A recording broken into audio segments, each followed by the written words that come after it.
Our next speaker will follow on the heels of this discussion about food and preparations and connectedness with community.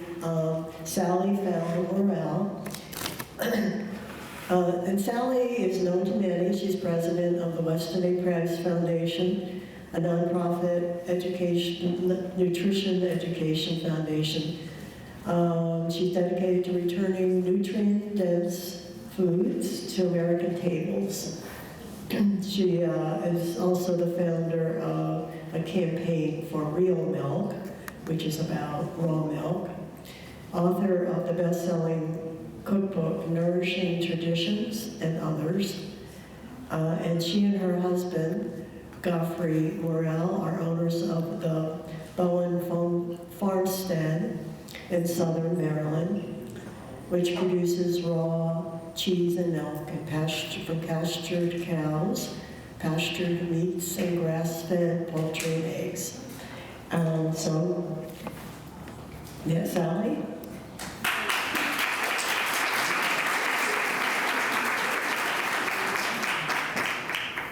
Plug that in? Yes, please.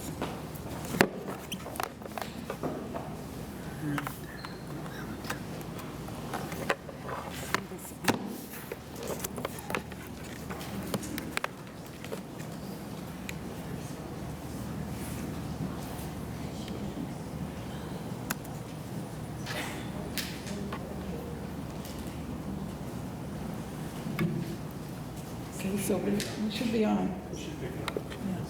So while we're getting our act together here, I would like to ask a favor of all of you. Would you take out your cell phones and put them on airplane mode? Not off, but airplane mode, please. Otherwise, we're all bathing in microwaves. And I don't want anyone to go home and come down with COVID. Okay.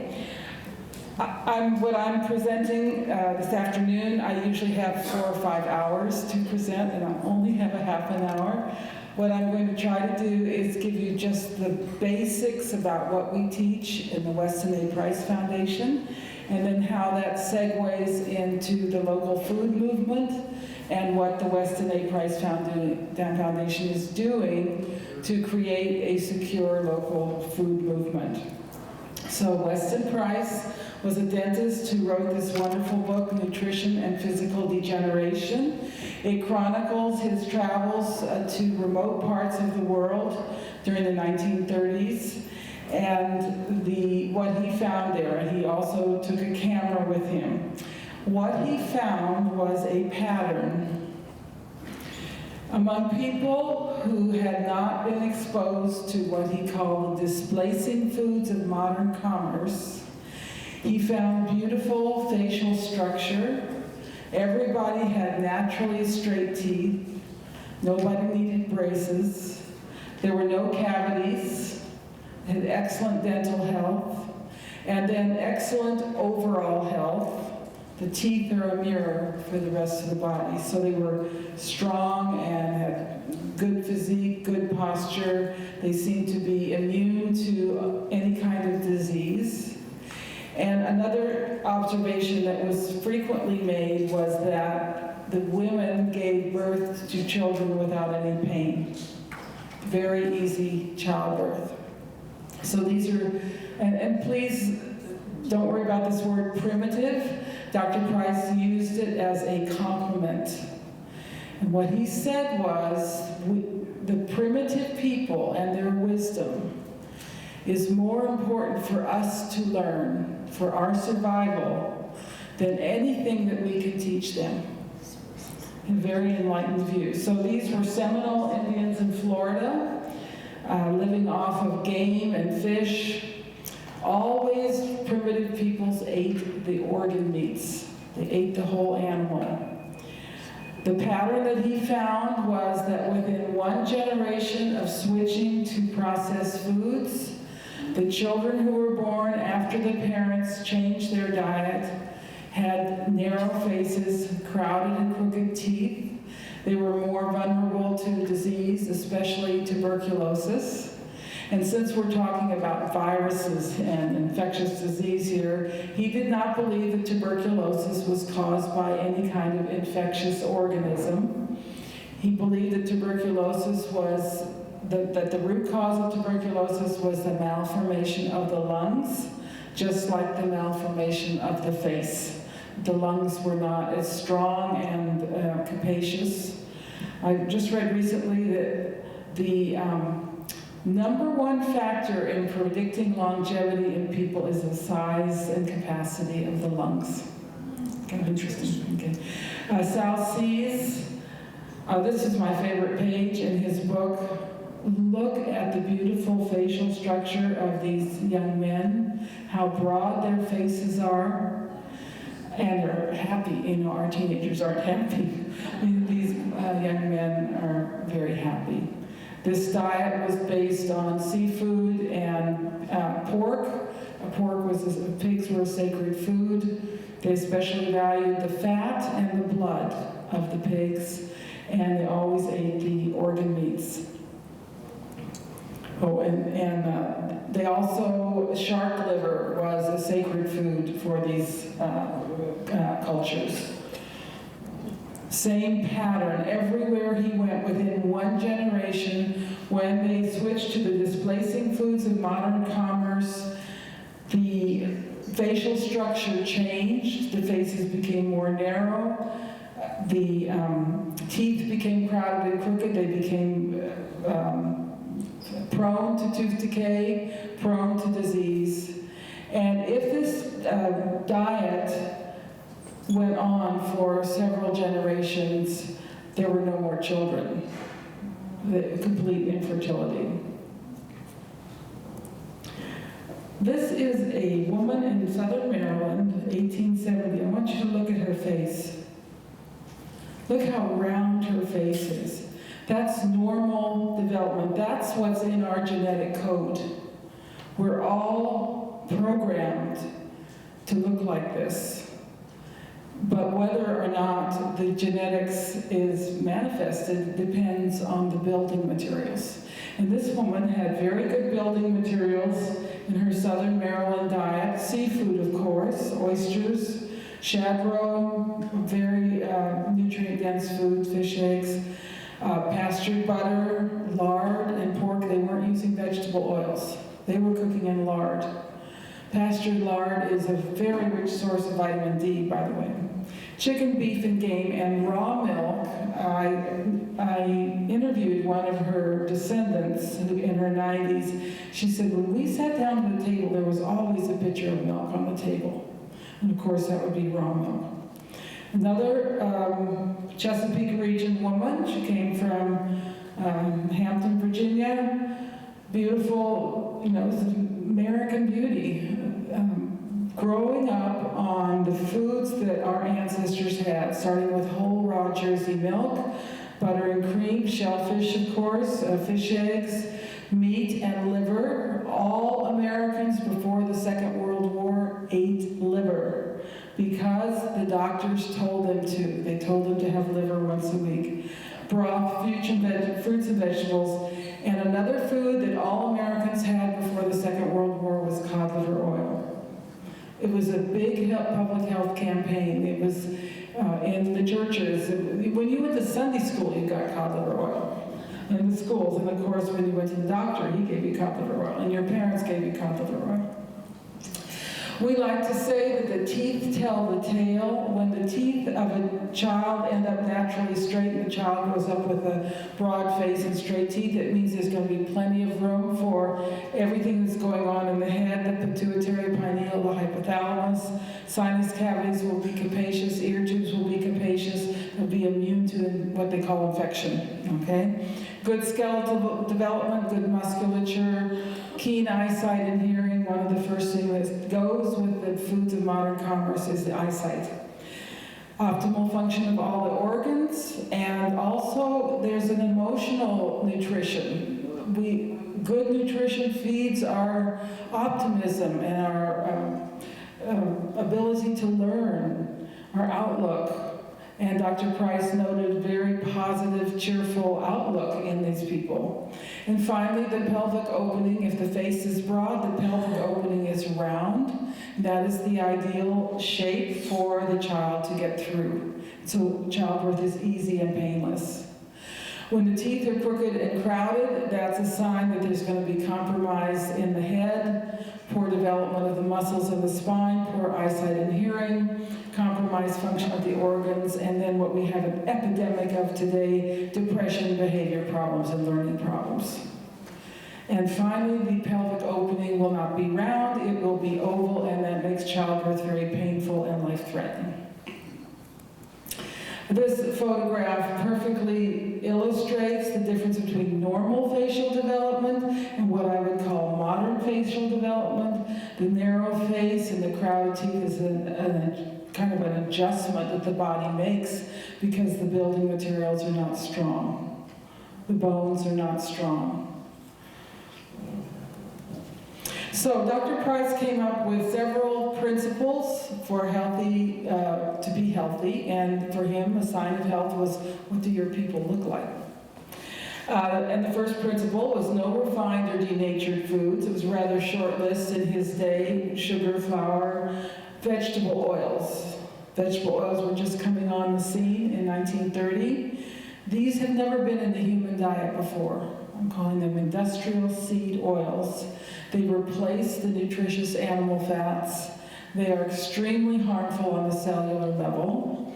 And what we say is even more important than getting sugar out of your diet is to get these vegetable oils out of your diet.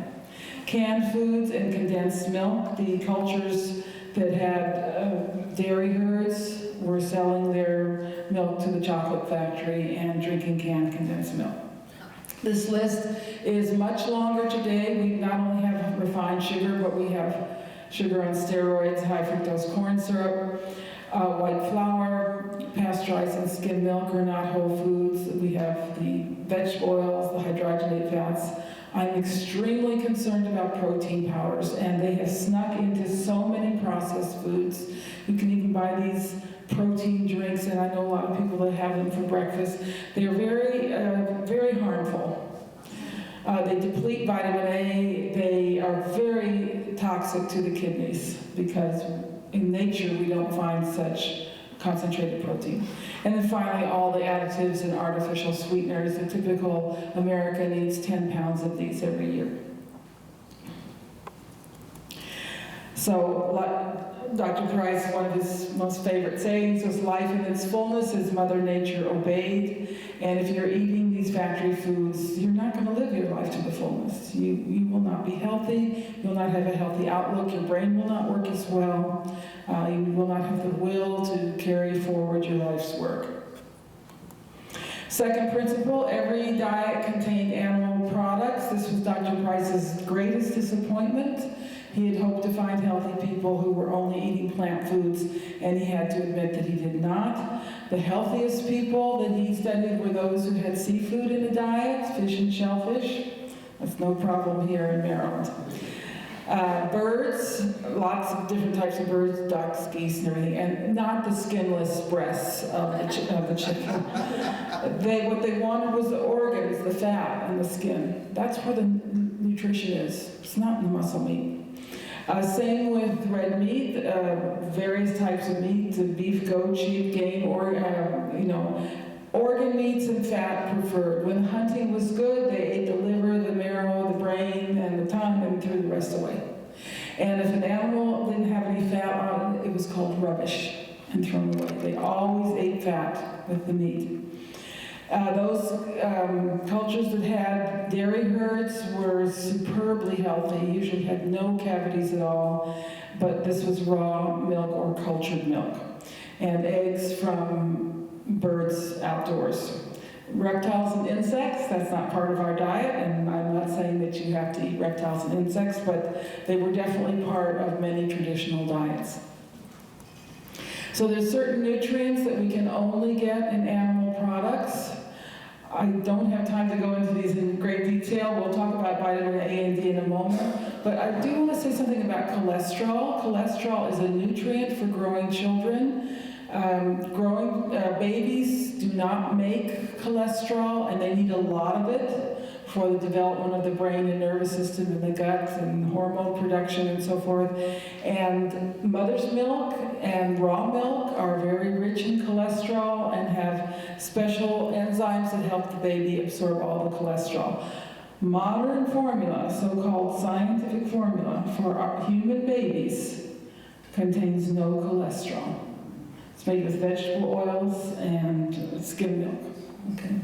If you buy milk replacement for an animal, the third ingredient is animal fat, because the vets know that animals need animal fat to grow. But what we're giving to our babies in the formula is a recipe for disaster. And then many nutrients are more easily absorbed from the animal foods, especially calcium. It's very hard to get calcium, and also zinc from plant foods. And I just can't stress enough how serious B12 deficiencies can be, and we only get B12 from animal foods. A study in 2014 found that people who described themselves as vegetarians compared to meat eaters had more tooth decay, more allergies, more mental illness, they needed more health care, they had a poor quality of life, and the really surprising one was more cancer. There was more cancer in vegetarians than non-vegetarians. The key principle of Dr. Price was the principle of nutrient density. He analyzed the foods that these people were eating and found that there was 4 times more calcium and other minerals compared to the American diet of his day, but 10 times more of the fat-soluble vitamins. There are 3 of these fat-soluble vitamins, and this is what the Weston A. Price Foundation puts its emphasis on, is how do we maximize these critical fat-soluble vitamins in the human diet, and especially for pregnant women. I'll start with vitamins A and D. Where do we get vitamins A and D? Well, we get them from certain types of seafood. Fish eggs, very rich in D. Fish livers, fish liver oil. We're the cod liver oil people. Growing children need that cod liver oil for the A and D. Fish heads, that's not part of our diet. Shellfish is something that we have in abundance here in southern Maryland. Oily fish and sea mammals. But let's look at the right-hand list. Where do we get A and D from the animal foods? Insects. I'm not telling you you have to eat insects. I know it's a big discussion about that right now. So, butter and cream, egg yolks, liver, organ meats, and animal fats. Butter and cream, egg yolks, liver, organ meats, and animal fats. From grass-fed animals. This is how we get these critical vitamins for keeping us healthy and having healthy children.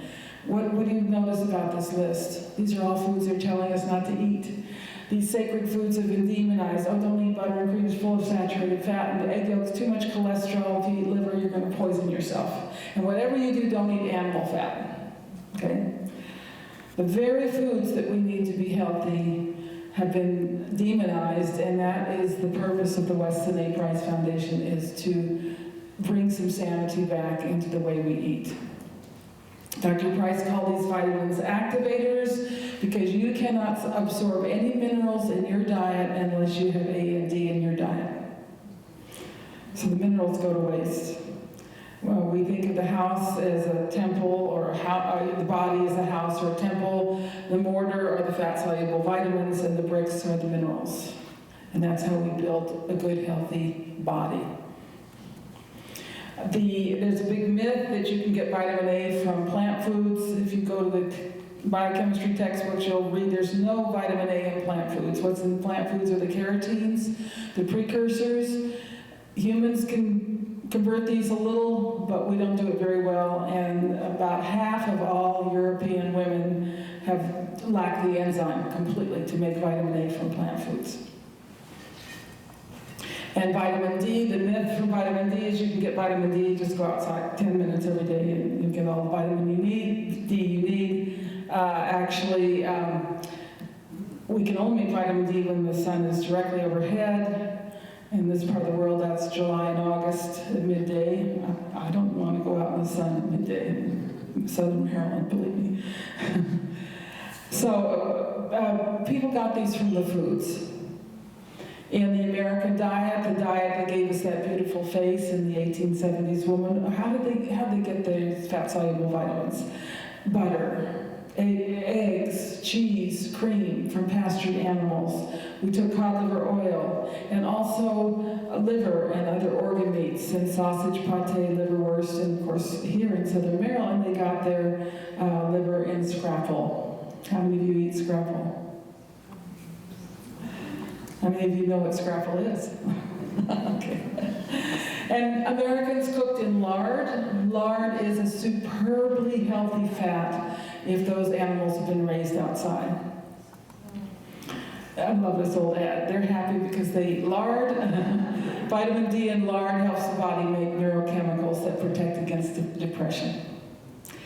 The third vitamin is vitamin K2, which is, we now know, a deficiency of K2 in the diet results in a narrowing of the face, a narrowing of the middle third of the face. And K2 is very important for development of the brain and for having healthy bones and healthy teeth that don't get cavities. These vitamins work together, and we do not recommend taking vitamin pills. We recommend getting these vitamins from food. And the sources of K2, the best source is poultry fat, poultry liver, and aged cheeses. In the spirit of full disclosure, I am a cheesemaker, but that's not why I'm telling you this. Okay, so that's the basis of what we teach. The critical importance of getting these fat-soluble activators back in the diet. And the number one way we do this is to put our animals back outside. The cow is a sacred animal who spends her whole life transforming sunlight into vitamin D and the carotenes and the K1 in the grass into vitamin A and K2. So we honor the cow, we eat the whole animal, we honor her milk by not pasteurizing it and not taking the fat out. Grass-fed animals will have more A, D, and K, more minerals, no harmful industrial chemicals. A pig should be outside in the woods. You know, we have enough woodlands in southern Maryland to grow pastured pork for the whole eastern seaboard. And we found, in one analysis, we found 1,000 units of vitamin D in 1 tablespoon of lard from pigs raised outdoors. That's the solution to your vitamin D problem. You don't have to take pills, just cook in lard. Okay, and the pastured poultry model, on the left you can see small scale, but this can be done in large scale too. We don't have to put our animals inside like this. We can do it in a pretty large scale. Okay. And when we analyzed them, we found 8 times more D and 2 times more A in the pastured eggs compared to the supermarket egg. And these same nutrients are critical for brain development. And so your children need these nutrients to be smart. And raw cheese from pastured animals is actually a complete food. It's a wonderful source of calcium, has all 3 fat-soluble activators, and is actually a probiotic food just as rich in probiotics as yogurt. These are the 6 basic good fats and oils that we need in our kitchen. Okay, and this is how you get kids to take their cod liver oil. These are my grandsons getting their cod liver oil. So, shellfish, wonderful, wonderful foods, and we're so lucky here in Southern Maryland. We have wonderful shellfish. Learn to eat liver, one way or another. Even if you take desiccated liver pills, liverwurst, pate, figure out how to make offal taste good, okay? We had a film crew at our house recently, and I was struck that every single person in this film crew had naturally straight teeth and beautiful wide jaws, beautiful round faces. So naturally, I got to asking them what they ate when they grew up. And none of them was into health food. One said, "No, my mother hated to cook." But every single one of them, when I kept asking, they all ate liver when they were growing up. And one of them said, well, the one whose mother never cooked, she said, but she did cook once a week, she made us liver. So all of these 5 young people had livers growing up. And that was kind of the commonality.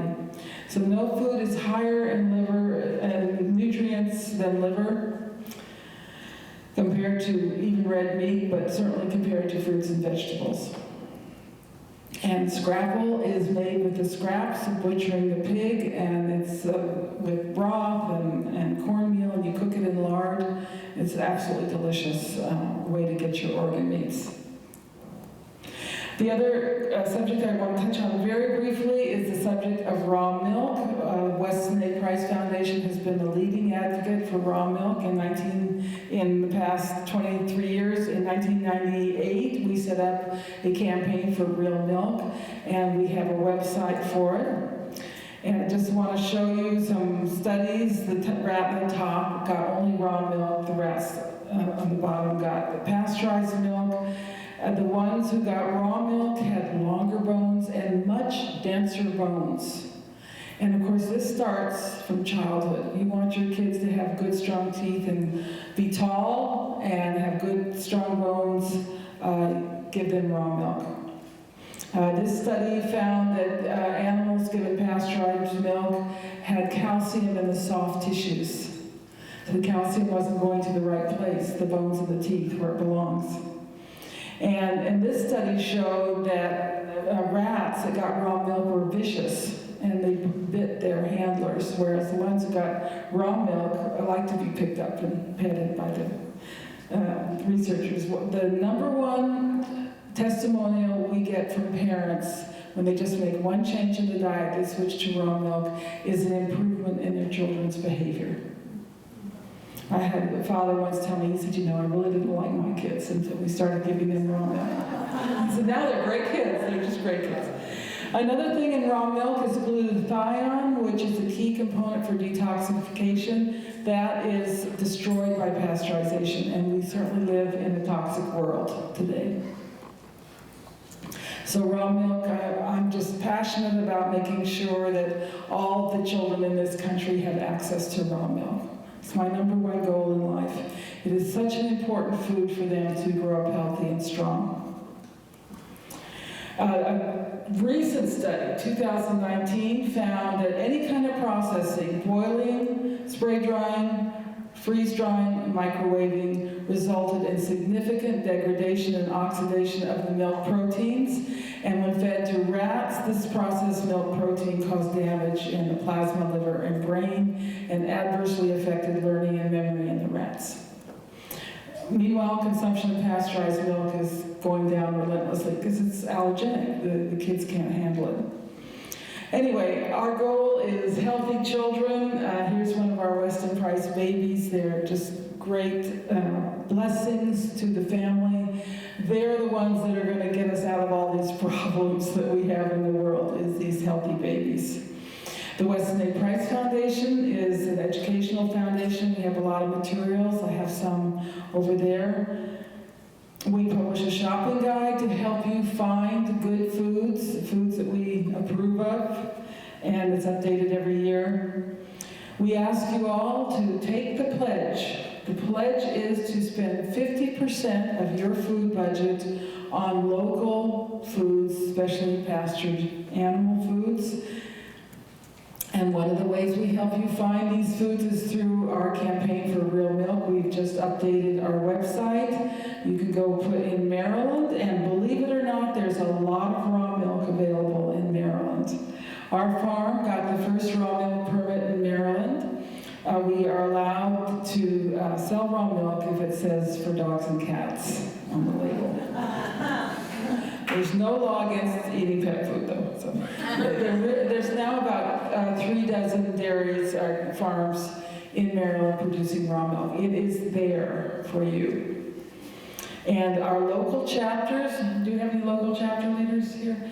If you go on our website, find your local chapter. They keep a food resource list of where you can get raw milk, where you live, and all of these pastured animal products that I've been talking about, where you can buy lard, where you can buy pastured eggs. So my conclusion, Maryland, we have such food potential in Maryland. We have everything that we need for a vibrant, local, safe, secure food system. We are famous for seafood.